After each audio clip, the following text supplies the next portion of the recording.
Did you miss your deadline to renew your Medicaid coverage? You can still send your completed annual review form to Healthy Connections Medicaid.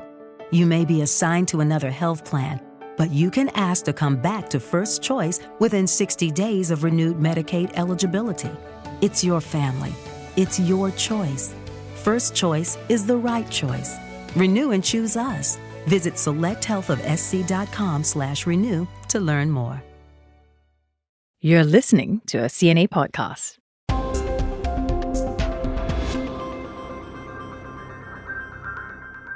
Hello and welcome to CNA Correspondent with me, Steve Lai. The latest escalation of violence in the Middle East has dominated headlines, and you can find extensive coverage of the conflict between Israel and Hamas on our website, cna.asia. But for this episode of CNA Correspondent, you'll hear how the citizens of a Southeast Asian nation have been caught in the crossfire.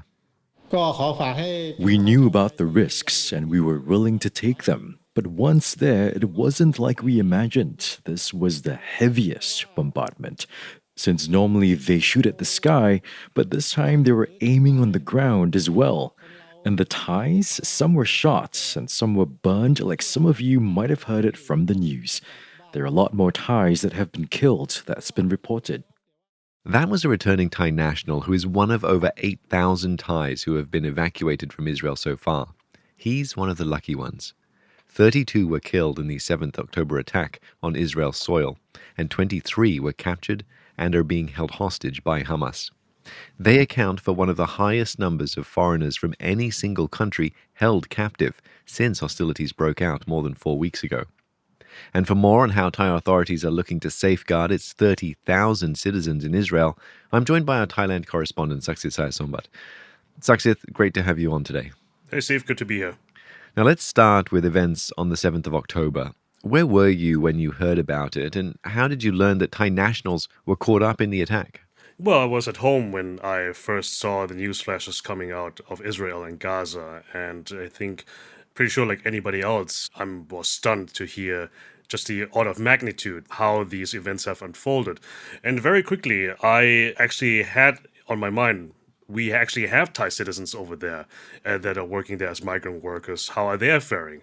Of course, most of the attention was on the Israelis themselves and the Palestinians, but it soon emerged the extent of how Thais were affected over there. And I must admit, I was a little surprised to hear that there were actually 30,000 Thai nationals in Israel. Tell us more about who they are and what they do there. So basically, the vast majority of these 30,000 Thai nationals that we have in Israel are migrant workers. They work there as farmhands, and they are mostly male. They are mostly coming from Isan, which is in the northeast of Thailand, a more rural, in many cases impoverished or poorer region. So that's why they're halfway across the world trying to earn a living. And how did they end up there in the first place? So this started since the late 1980s and the early 1990s, when Israel was partially looking to replace Palestinians working in the agriculture sector. And they were looking around, and it just happened to be a match with Thailand. And ever since then, both countries have agreed that Thailand would send migrant workers to Israel as labor force over there. And that's how it happened. So, Saksith, given that this goes back to the late 1980s and has been the steady stream in the numbers now up to 30,000, they must be making a better living and having a better life over there. Well, they certainly do earn a lot more money than they would back at home. We are talking right now about an average of $1,000 per month. And obviously, you can imagine that a large chunk of it they would also send back home to their families. But then more often than not, despite the money, despite the fact that they are earning a lot more than they would be at home, some of these people are subject to substandard working conditions. We have heard reports of exploitation. For example, working long hours, not getting paid on time, living in substandard living conditions, basically like small huts and everything. And let's also not forget that many of them are living in actual danger. They're exposed to danger of airstrikes by Palestinian militants. And this is not the first time it has happened. We have heard reports over the years of Thai migrant workers being killed by Hamas airstrikes. We actually did a report about this 2 years ago, and the last time it happened, when 2 migrant workers were killed. And that has raised the attention a bit about how are they being actually kept safe. Are there, for example, security drills? Are there air sirens happening? Of course, the Israeli authorities would insist that these are commonplace, but there are also eyewitness reports that these are not commonplace over there. And then that brings us up to these current events then, with Thai nationals making up a high proportion of the hostages. And we know as well that 32 were killed in the attack. How was it that so many of them were in the wrong place at the wrong time? I think you said it yourself, wrong place, wrong time. We mentioned before that many of these workers work as farmhands, and many of these farms, in this case, are close to Gaza, so directly at the front line, so to speak, when that happened. I'm saying wrong place at the wrong time because it's just a numbers game, right? Because there are so many Thais out there at the front line, at the place where it happened, that naturally also results in many Thai victims. Now, having said that, there are eyewitness accounts of some Thais that have made it out of there and that are also now back here in Thailand. They actually said that they have heard Hamas militants, when they were attacking their places, actually calling out to them in Thai, saying, Thai people come out. In Thai, mind you. So that is something that was pretty striking. So that, of course, has set off a flurry of conspiracy theories here in Thailand, thinking that whether Hamas has directly and specifically targeted Thai people, but at least what we can very much say for certainty is that Hamas has knowledge, that they at least know that there are a lot of Thais right at their doorstep. Yeah, and tell us more about those that have returned then. You've spoken to some of them, like the person we heard from earlier. What else did they tell you? Well, they have all talked about very harrowing accounts, especially those that were in front of Gaza. They said that it was worse than usual. I mean, I've previously talked about experiences of migrant workers before these events that have said, yes, they do get the occasional airstrike, and usually the air defense system of Israel shoots them down. But this time, this was a lot more intense and a lot more worse than what they have experienced. We have heard of people that have been injured, and we have heard of people that just couldn't imagine that these things were happening. And their thoughts were just simply that they want to just get out of there. And what's been the public's reaction to these events then, watching from so far away in Thailand? How has the new Prime Minister, Sita Thavisin, how has he been handling things? I think for the public first, I think, to be very honest with you, my impression is this is the first time that the Thai public actually knows that we have so many Thais over there, because they are migrant workers that, the Bangkok middle class might not pay much attention to them because they are migrant workers from rural areas. Now, as for the government, as you just mentioned, Seta Thavisin has been prime minister just since September. This is actually his first real test of him and his government. And, well, the opinions are pretty divided on that. When this happened, and especially when the first flight of repatriated Thais touched down on Thailand, he wasn't actually in Thailand. He was in Singapore on a state visit at that time. So it definitely created the impression that he was a little bit more hands-off. But then it also goes to show that because he was a former CEO, he was a businessman, and he puts his trust on his ministers to delegate that work to them and to take care of them. Because at that first flight, when those Thais were coming back, there were a bunch of other government ministers that were taking care of these people from different sectors. Now, obviously, as things went on, we have seen Prime Minister Seta taking at least a bit more of a proactive role, definitely talking about this more, and especially talking about the fate of the Thai hostages more. And we are at least definitely seeing that, yes, this is definitely on his mind. Whether or not he has actually proven himself to be, the jury is still out on this. I guess it will determine in a large part as to what happens to the hostages that remain being held by Hamas as well. Saksith, this is happening far away from Thailand, and you've been reporting on CNA for us ever since it's happened. Tell us what it's been like getting information from the ground when you're in Bangkok. I mean, it can't be easy. How are you staying on top of this story? No, not at all. But it also goes to show that, Thai stories do not have to happen in Thailand, actually. So this is definitely also something new for me as well. Obviously, of course, what we can do from here is not only talk about the Thai perspective, to talk about the background, why so many Thais are there in the first place, to talk to those that have returned and their families.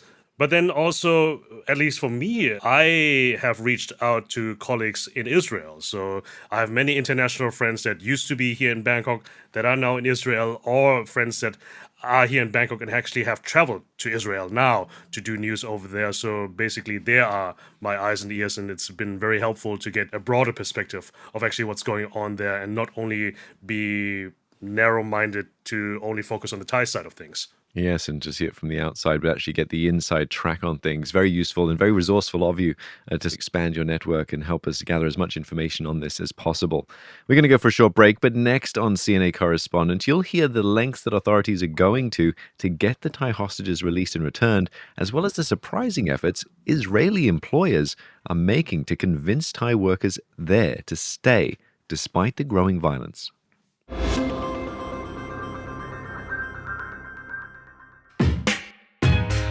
Are you looking for ways to make your money work harder? Tips on saving, investing, or retiring early, perhaps? Or advice on big-ticket decisions like buying a house or owning a car? I'm Andrea Heng, host of CNA's top personal finance podcast, Money Talks, and these are some of the things we find out for you. Each week, I get a guest to share personal stories and answer burning questions that help you make sense of the latest financial trends. Go check out the complete Money Talks playlist on the CNA app, Spotify, Google, or Apple Podcasts.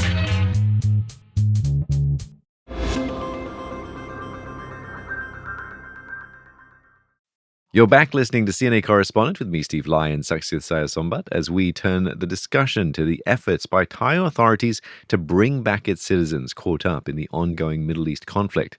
Here's advisor to the Thai House Speaker, Aripen Uttarasin, revealing its ongoing negotiations with Hamas. Having heard from Hamas representatives, they said they are respecting us. They will be looking after the Thais well. No one will be killed because the hostages will be the ones telling how they were treated, what Hamas is dealing with. This is what I want to pass on to you. Saksith, we'll get to the evacuation of those Thai nationals in Israel in a bit, but let's start with those being held hostage by Hamas. Do we know who they are? Well, we definitely know that most of them are Thai migrant workers from the rural northeast. That is the extent that we know. We have heard of families that are missing their people over there. But then one thing that we have to keep in mind, yes, we do report certain numbers of hostages, certain number of victims, but the Ministry of Foreign Affairs here in Thailand, they always insist saying that this is the minimum. This is the minimum that we actually know. And we have also heard from, for example, the returned Thai workers over there who said that he fears that a lot more people have died over there. And this is the assumption that we have to keep in mind over there, because things are very fluid, as we like to say, very chaotic, and we actually still haven't seen the full extent of it 1 month after it happened. So we always have to keep in mind the numbers that we are reporting, the numbers that I say to you on air, this is a minimum. So that's why we have to say at the time that we're recording this, at least 23 Thais are feared abducted. It could be more, though. Yeah, we'll have to see how this sort of continues to play out over the days and possibly weeks ahead, or months even. What efforts are being made then at the moment by Thai authorities to get them released? Who's in charge or who's working on this? Well, we're definitely seeing a flurry of diplomatic activities to get those hostages released. We have seen the Thai foreign minister, who just recently came back from the Middle East. He went to Egypt to talk to his counterparts over there, and he also went to Qatar to talk to his counterparts over there. Why Qatar? Because Qatar is a key intermediary when it comes to the negotiations of all foreign hostages that are happening over there as well. And Qatar is also a supporter, a close ally of the militant Hamas group as well. So this is why it's crucial for Thailand. When you think about it, for all the hostages that are currently held by Hamas, 10% of all those are actually Thai nationals. This is something, when you put it in that context, it's quite huge. So this is, of course, it's important that the Thai government has a vested interest there, actually goes there and tries to talk to those at least closest to Hamas and to get a secure release over there. But then also we have seen other negotiation teams going out as well. We have heard from the advisor to the House Speaker. He was leading a delegation to Iran. Iran is also a supporter and an ally to Hamas as well. They actually have talked to representatives of Hamas in Iran. And we have heard from the Thai delegation saying that the negotiations have gone smoothly. And they say that Hamas has told them that the militant group is willing to release all Thai hostages. But they're also saying that it is currently not safe to do so because of the constant bombardment by the Israeli military on Gaza. Having said that, they also say that they haven't had any direct contact to the Thai hostages. They also haven't seen any proof of life of that. So basically, the word of the Hamas militants is the only thing to go by. In addition to that, we also know from our sources that Thai military officers are talking in Malaysia. We do know that there's a Palestinian embassy, but having said that, these people from the Palestinian embassy, they are not in control of Gaza. So there's a different faction, but definitely is also another point of contact that is helping there. So basically, any kind of contact very much helps there. Has Thailand ever experienced anything like this before? I mean, it must be incredibly difficult to navigate. I mean, you mentioned that Qatar is involved and they've been speaking to people in Malaysia. They're sort of in uncharted territory, are they? Not to my recent memory. And I was trying to look up similar cases, whether or not these have happened in the past, and I couldn't find anything. But curious enough, just a little bit of a trivia here, I stumbled across a case here in Thailand that actually happened in 1972 when Palestinian militants took hostages in the Israel embassy here in Bangkok. Dozens of people were held hostage by Palestinian militants. Having said that, this incident ended bloodless as the militants were flown out to Cairo. But here's a trivia part of it. It happened on the same day when the current king has been crowned crown prince. Wow. It's a good bit of history knowledge for us all. Thanks very much for that, Saksith. We do know that so far Hamas has actually released, I think, about 4 hostages, U.S. citizens. Is there optimism then from Thai authorities that they will be able to get the Thai nationals back? Well, according to what we have heard, or at least according to what the Thai authorities have told us, the public, and they are saying that the signs are positive. We have heard from the House Speaker's team in Iran. They say that things are going well. There have been hints from the Qatari negotiating team that things are going very well as they are. But the problem is just simply we do not know. We do not have any indication or concrete confirmation whether or not this could actually happen. And, we have to keep in mind, this is a war zone. We are talking about a situation where people are dying at a daily rate in very large numbers. And also we are dealing with a militant group that are saying now that they want to release all foreigners if they can. And I have to add that they have told the Thai negotiation team that they are taking good care of them. They are looking after them well because they have an interest to release those Thais to come home and, in their words, tell the truth about Hamas. But then here's the thing. Let's not forget that we have talked about the number of Thai nationals that have died, and this is among the highest number of victims of any foreign nation over there as well. So those people that are being held hostage by Hamas, we can assume that some of these people have seen their fellow countrymen killed by those that are holding them hostage right now. But at the same time, Hamas is claiming they're looking after them well so they can release them. So, I mean, this is something that goes through my mind. It is something that it's a contradiction, to say at least. Saksith, it is a very complicated situation, as you've laid out. Let's turn our attention then to the Thai nationals that are still in Israel. Are there still flights bringing them home? Authorities were quite quick to start the process when everything started on October the 7th. Very much so. And as you can imagine, any country, any nation wants to get its countrymen out because there is a high demand for that. So as you can imagine, that Ben Gurion Airport in Tel Aviv was quite a traffic jam, to say the least. Yes, so after the Thai embassy in Tel Aviv, who are working tirelessly at the moment, that has to be said, like any other embassy is working tirelessly at the moment, after they have registered a certain amount of Thai nationals that want to come back, which was around 8,000 people, the Thai government was then also able to lay out a plan, charter their own planes, send them over there, put also Thais on as many commercial flights out of Israel as they can. And we have seen then now there are over 8,000 Thais that have been repatriated. But keep in mind, we earlier said that there are about 30,000 Thais in Israel in total. So this is not even half of it. And the Thai government also said that everybody who has registered that want to get out is out right now, more or less. So they are scaling down the number of flights that are going back. It doesn't mean that they are not taking Thais back home. And they're also saying that if there are enough people to fill a whole plane that we can charter, we will also do so. So it doesn't mean that even though things are scaling down, that no Thais are coming home. There are still Thais coming home, just not at the same rate as we have seen in the past couple of weeks.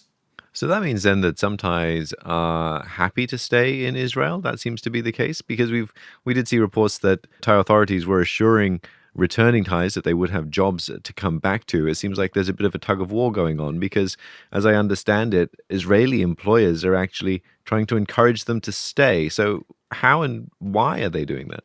Well, happy is probably not the word that I would use here, but yes, there are reports, and the Thai government and the Thai prime minister, he was vocally upset about it, that apparently a large number of Thai migrant workers are still staying in Israel for a bunch of different reasons, but the emerging narrative that we are hearing over there is that some Israeli employers are incentivizing Thai migrant workers to stay with, for example, higher pay. But then also we have to keep in mind that those that are currently still staying in Israel and working on farmhands, they are definitely not near Gaza anymore. They're in different parts of the country. However, as some of you might know, that it doesn't mean that they are safe because the whole of Israel is always under attack at some point in time. So obviously, that is one part, that we have still Thais that are staying in Israel because of the money, but also because, as we mentioned before, they are earning a lot more money than they would at home. So that's just why they are staying.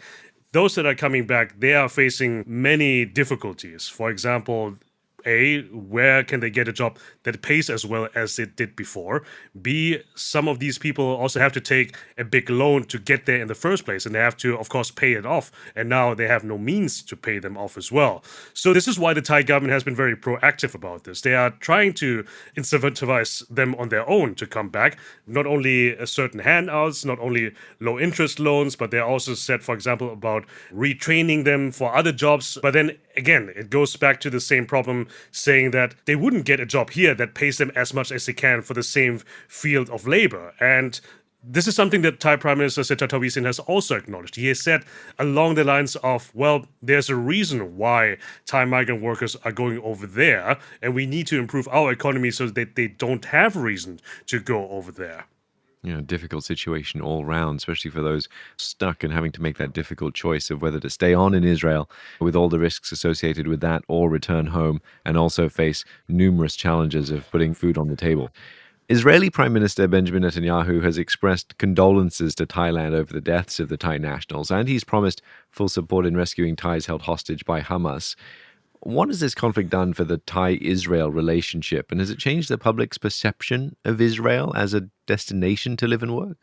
It's very interesting. It's a very interesting question indeed. So, we have to recall ourselves that Thailand is among the foreign countries with the highest number of victims, and even more than other Western countries, definitely more than other Asian countries over there as well. This is something, for example, that I have not seen reported elsewhere that much, that the highest number of victims are actually Thai, that are coming from far away, that are coming to Israel to live and work and earn a good living, a better living than they would back at home. So will this change Israel-Thai relations? I'm not certain about that, because these ties have been very strong, and you also have to keep in mind that Israel doesn't have an embassy or representation in every ASEAN country, for example.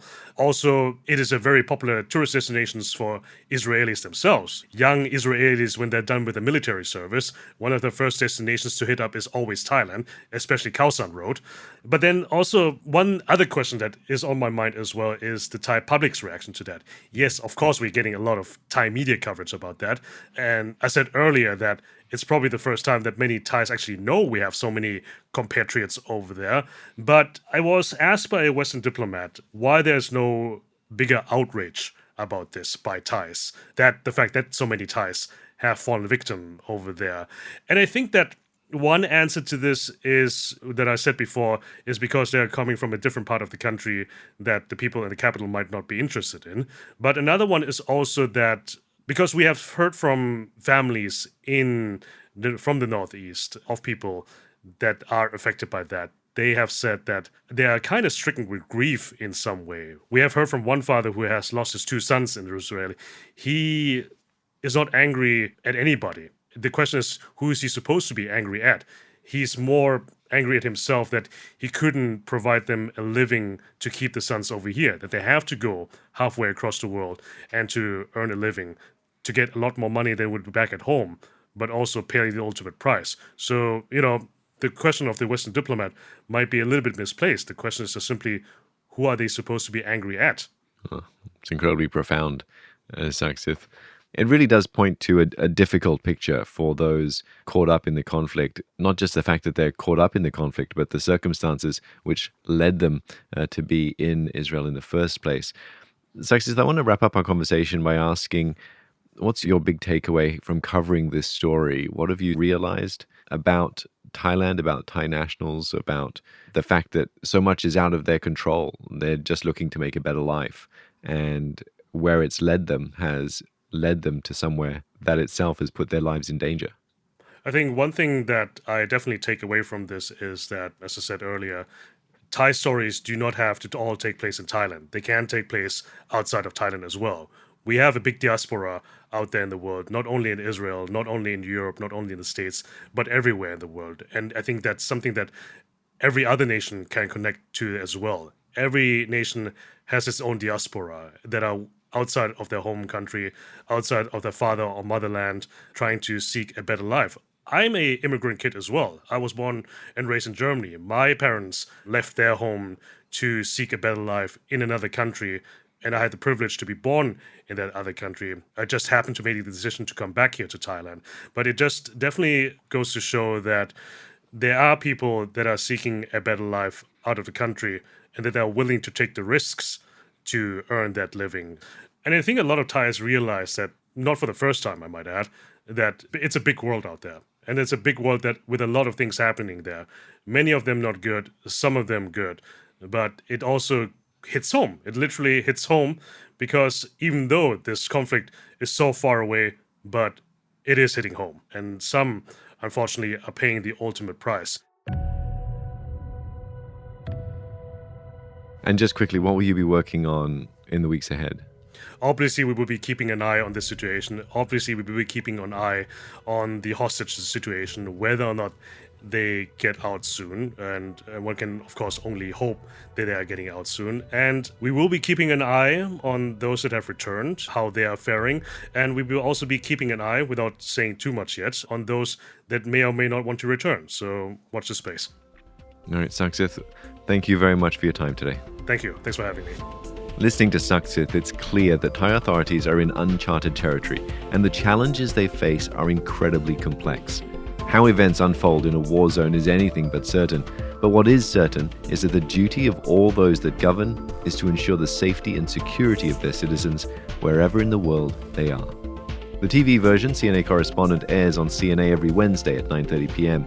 You can also catch up with it whenever and wherever you like on cna.asia. Do like and subscribe to this podcast version that takes you behind the scenes with our correspondents. It's available on our website and mobile app, as well as on Spotify, Apple, and Google Podcasts. Thank you for listening. Our podcast team is made up of Sai Wind, Crispina Robert, Clara Ong, and me, Steve Lai.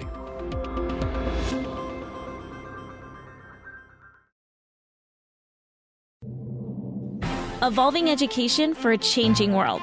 Expand your career opportunities and earn an MBA from University of Cincinnati Online Lindner College of Business. Designed for busy professionals, UC Online MBA is flexible, personalized, and supports students from application all the way through graduation.